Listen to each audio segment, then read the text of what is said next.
Hi everyone. Just want to talk today about living with heart disease and the adjustments that I have had to make and the adjustments that I'm still learning to make. I want this to be an encouragement to people who have just been recently diagnosed with heart disease, or if you are a family member or a close friend of someone who has this disease and you're looking for ways to support them. So, the first thing my cardiologist eliminated pretty much from my diet was sodium. The sodium, apparently, with heart failure, I retain fluid. And so, one of the ways he knew automatically that I was in heart failure was the fluid around my heart was ridiculous and it was backing up into my lungs.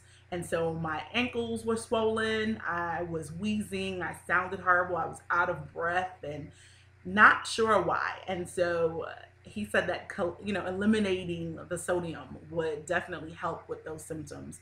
And so I miss salt. I absolutely love salt, and I miss it. But in order to live, I have to eliminate it. And so now I've tried a no salt alternative, but it leaves an aftertaste. And so I'm not really a fan and I will just stay away from it. I've seasoned my food now with Mrs. Dash. It has no salt added.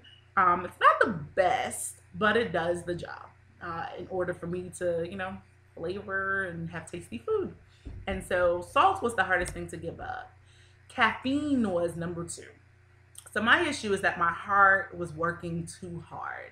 It was pumping too much, doing too much, and that's what was going to cause the heart failure.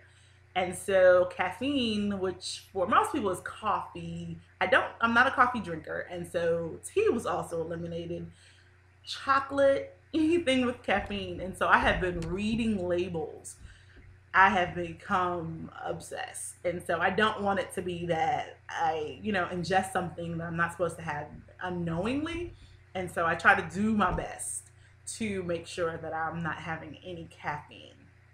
So my diet has already changed. Before that, I was doing Weight Watchers. I had lost 60 pounds, and I already cut out fried foods. I've never really been a fan of fried foods, but so much so that now with this heart disease, I have to watch my fat intake.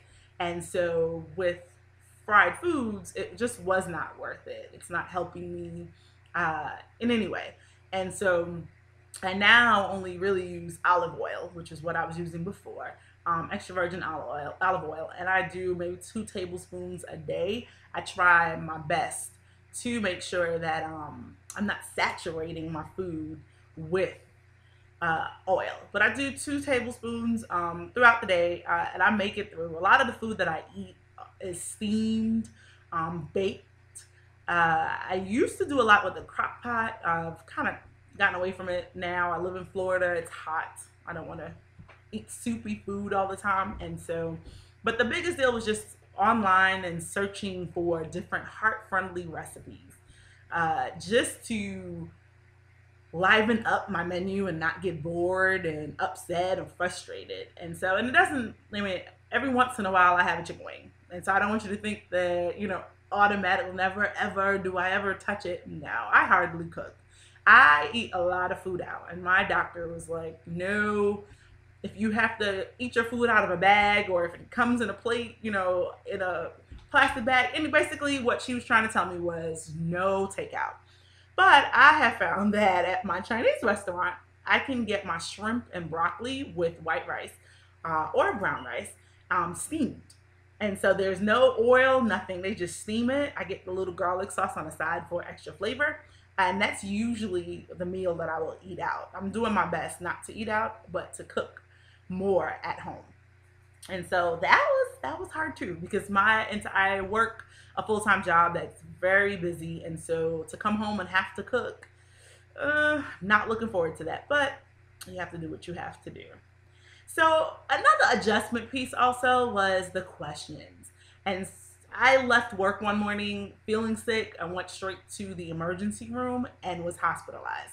And so it was hard to hide that from coworkers or uh, just random people. And so for me, it was the questions. And I'm a very private person who did not get, like, I don't share my business with anyone really. And so now that I'm sick, I get quite a few people who are concerned mostly. And so they ask a lot of questions. And I have learned, because of reading the statistics, I'm learning now that people just don't know. And so I've turned it and used it in a way that I can help and share with people. I'm all about educating. And so now I'm using that. So be prepared for people who know to want to ask you a lot of questions. And I would just say be patient. And if you don't want to talk about it or you just need some time, it's just saying that. There was times where I couldn't even get through explaining what the disease was without breaking down and crying. Because for me, I'm a very emotional person.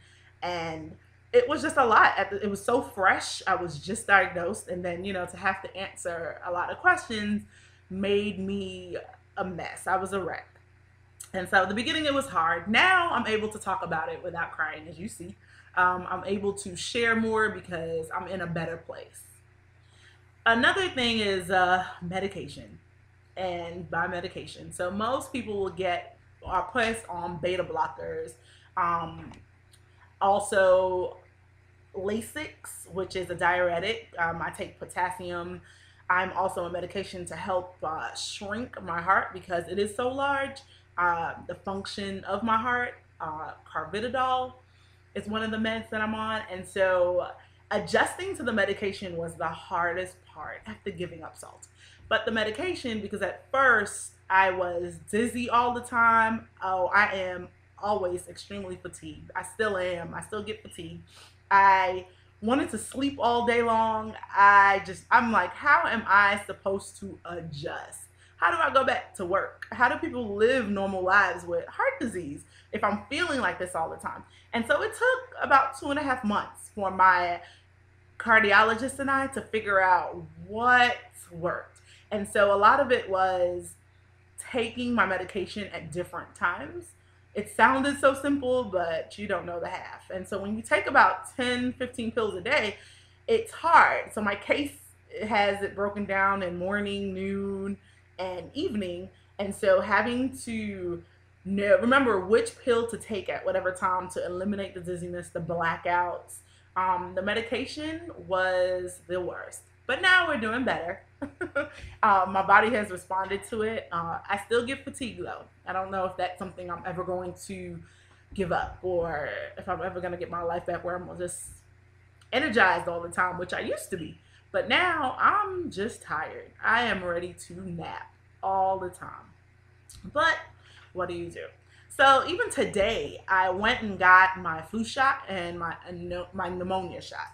And because of heart disease, we are at risk for all these other fun stuff. And so if I get the flu right now, because of how weak my heart is, it's going to be taxing. And so I've never gotten a flu shot before. And so today was my first day. And I'm hoping, a lot of people I've heard, they say they've gotten sick. The side effects has been horrible. And so I'm hoping that it's not the same for me. And so the physical activity, woo, I was in Zumba. I had just lost that 60 pounds. And so I was very active, going to the Y, trying to lose, this 100 pounds. And after the medication, I have not been able to, I was actually on restriction and could not work out. I can't lift anything. It's just been too much for my heart. I have recently, about 5 days ago, just gotten clearance to exercise again. I'm nervous because I don't want to be shocked. I don't want that big man to, shock my heart. I'm not looking forward to it. And so I'm trying to just wait and see. I'm waiting it out so I feel my absolute best and when I'm well rested, and then to go work out. I'm going to take it easy, ease myself into it.